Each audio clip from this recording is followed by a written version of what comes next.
Have you ever poured your heart and soul into creating something truly unique, a flavor profile that felt like a secret whispered only to you, only for a colossal food conglomerate to launch it as their own groundbreaking innovation? That's precisely how I felt when Global Gourmet Foods, the massive corporation where my former mentor, Chef Dubois, now headed R&D, unveiled their new artisan zenith bread. This highly anticipated sourdough, lauded for its revolutionary flavor and unique fermentation process, was an undeniable replica of my independent passion project, the Aurora Loaf. I had spent 5 painstaking years developing the proprietary starter culture and refining the intricate spice blend in my small artisan bakery, envisioning a future where my unique bread would bring joy to countless tables. Chef Dubois, after dismissing my early prototypes as too niche and lacking mass appeal years ago, had simply appropriated my entire formulation, rebranding it as his company's cutting-edge culinary achievement.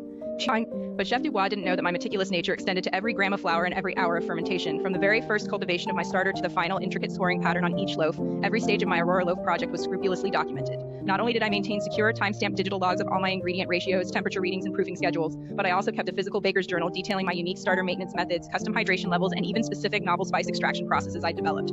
I had also filed provisional patents for several of my core fermentation techniques and distinctive flavor infusion mechanics long before Chef Dubois ever tasted my early proof-of-concept breads. Furthermore, I embedded a subtle, non-allergenic flavor signature, a unique combination of trace elements from a rare specific spice blend within the core formulation of each iteration, acting as my irrefutable mark.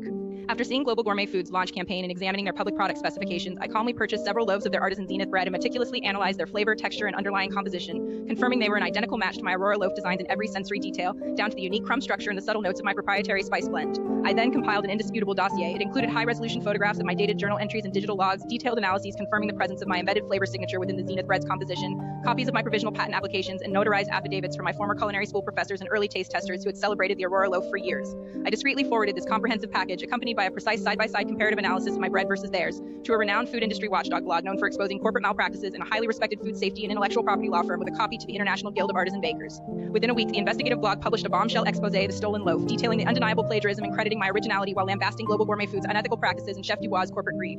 Concurrently, the law firm served Global Gourmet with a cease and desist order and a lawsuit for intellectual property infringement. Supported by my overwhelming evidence, Global Gourmet Foods' stock plummeted, the artisan zenith bread was pulled from the market, and Chef Dubois faced public scorn and was eventually forced to resign. As for me, the expose brought an overwhelming surge of support and new interest to my Aurora Loaf concept, solidifying my reputation as a true artisan innovator.